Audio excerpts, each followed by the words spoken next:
Thomas Rowlandson was an English artist and caricaturist. Biography. Rowlandson was born in Old Jewry, in the City of London. He was baptised on 23 July 1757 at St Mary Coler Church, London, to William and Mary Rowlandson. His father, William, had been a weaver, but had moved into trading supplies for the textile industry, and after overextending himself was declared bankrupt in 1759.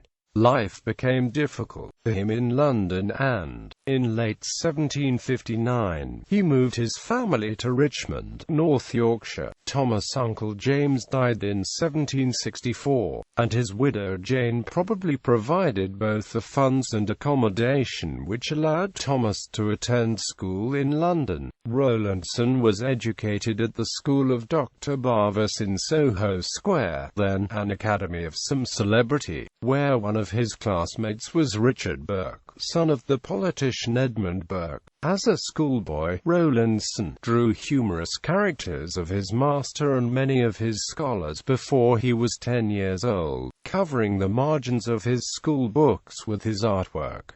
In 1765 or 1766 he started at the Soho Academy. There is no documentary evidence that Rowlandson took drawing classes at the mainly business-oriented school, but it seems likely, as on leaving school in 1772, he became a student at the Royal Academy. According to his obituary of the 22nd of April 1827 in the Gentleman's Magazine, Rowlandson was sent to Paris at the age of 16, and spent 2 years studying in a drawing academy.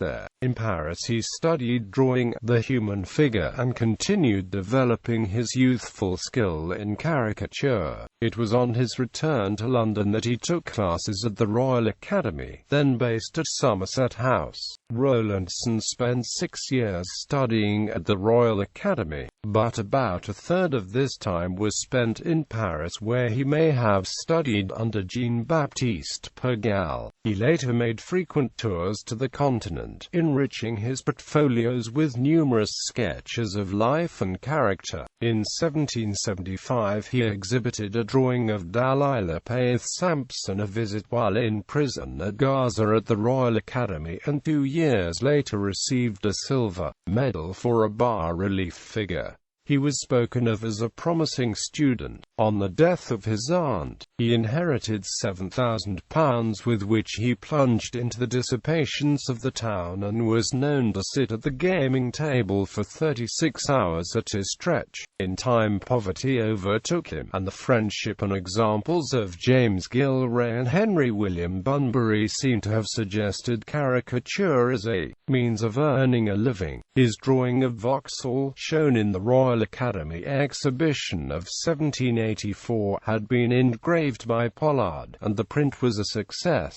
Rowlandson was largely employed by Rudolph Ackerman, the art publisher, who in 1809 issued in his poetical magazine The Schoolmaster's Tour a series of plates with illustrative verses by Dr. William Combe. They were the most popular of the artist's works, again engraved by Rowlandson himself in 1812, and issued under the title of The Tour of Dr. Syntax in Search of the Picturesque. They had attained a 5th edition by 1813, and were followed in 1820 by Dr. Syntax in Search of Constellation, and in 1821 by the 3rd Tour of Dr. Syntax in Search of a Wife. He also produced a body of erotic prints and woodcuts. The same collaboration of designer, author and publisher appeared in the English Dance of Death, issued in 1814-16, and in the Dance of Life, 1817. Rowlandson also illustrated Smollett, Goldsmith and Sterne, and his designs will be found in The Spirit of the Public Journals, The English Spy and The Humorist. Rowlandson's designs were usually done in outline with the reed pen, and delicately washed with color. They were then etched by the artist on the copper, and afterwards aquatinted, usually by a professional engraver, the impressions being finally colored by hand.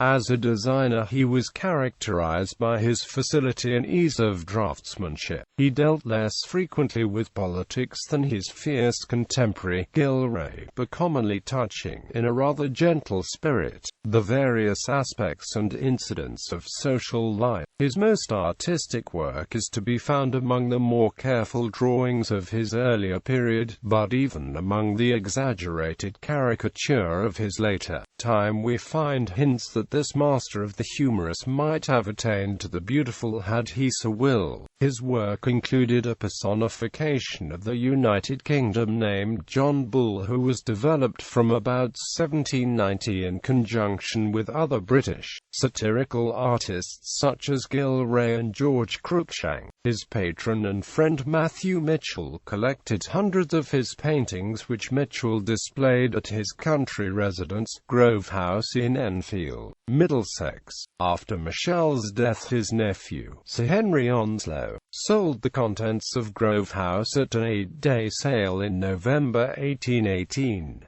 One of the most well-known of Rowlandson's paintings is Henry House, the seat of Mac H. W. Mitchell Esq., Cornwall, which was sold at the Sir Richard Onslow sale, Sotheby's, the 15th of July 1959.